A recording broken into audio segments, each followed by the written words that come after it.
অবশেষে কবরের জন্য নির্বাচন দেখতে যাচ্ছে বাংলাদেশের মানুষ। স্থানীয় কবরস্থান কমিটির সভাপতি পদের জন্য এই নির্বাচনে অংশ নিচ্ছেন বিএনপির অঙ্গ সংগঠন, যুবদল ও শ্রমিক দলের স্থানীয় দুই নেতা।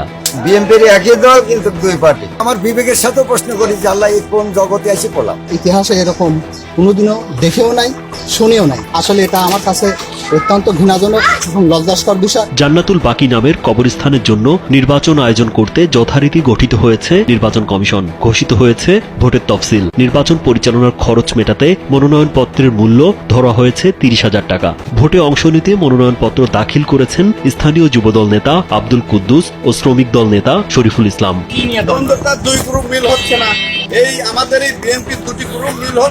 ইতোমধ্যে প্রতীক বরাদ্দ হয়ে গেছে। কবরস্থানের উন্নয়ন করতে চান এমন প্রতিশ্রুতি দিয়ে আব্দুল কুদ্দুস ছাতা প্রতীক ও শরীফুল ইসলাম চেয়ার প্রতীক নিয়ে ভোটারদের মন জয়ের চেষ্টা করছেন। সকল 24 তারিখে সবাই ভোট দিয়ে যাকে জয়যুক্ত করবে, আমি ইনশাল্লাহ যদি আমি হেরেও যাই তা আমি ওকে আগে ফুলের মালা দিয়ে আমি বরণ করে নেব। তবে কবরস্থান নিয়ে এই নির্বাচন কতটা সুষ্ঠু হবে তা নিয়ে সন্দেহ প্রকাশ করছেন স্থানীয়রা। এলাকায় এটা বিষয় নিয়ে খুব একটা কেমন যেন একটা হতাশার সৃষ্টিও হয়ে গেছে অলরেডি। আর আমার মনে হয় এই নির্বাচনটা সুষ্ঠু হবে না বা গোলযোগ হওয়ার সম্ভাবনা আছে।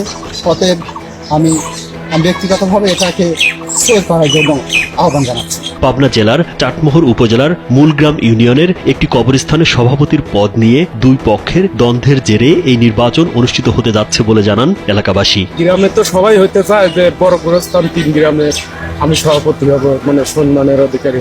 এটা হলো সারা বাংলাদেশের একটা জঘন্য, আমার কাছে জঘন্য, সারা দেশের কাছে জঘন্য এই বস্তুটা যে নির্বাচন গোরস্থানের লাভ নাই, কিচ্ছু নাই। গোরস্থানে কি এর মধ্যে কি বস্তু না জানি আছে। আগামী 24 মে বালুদিয়ার, মহরমখালী ও জগতলা এই 3 গ্রামের মানুষের জান্নাতুল বাকি কবরস্থানের সভাপতি পদে ভোট গ্রহণ অনুষ্ঠিত হবে। কবরস্থান সংলগ্ন ঈদগাহ মাঠে সকাল 9টা থেকে বিকেল 5টা পর্যন্ত অনুষ্ঠিত হবে ভোট গ্রহণ।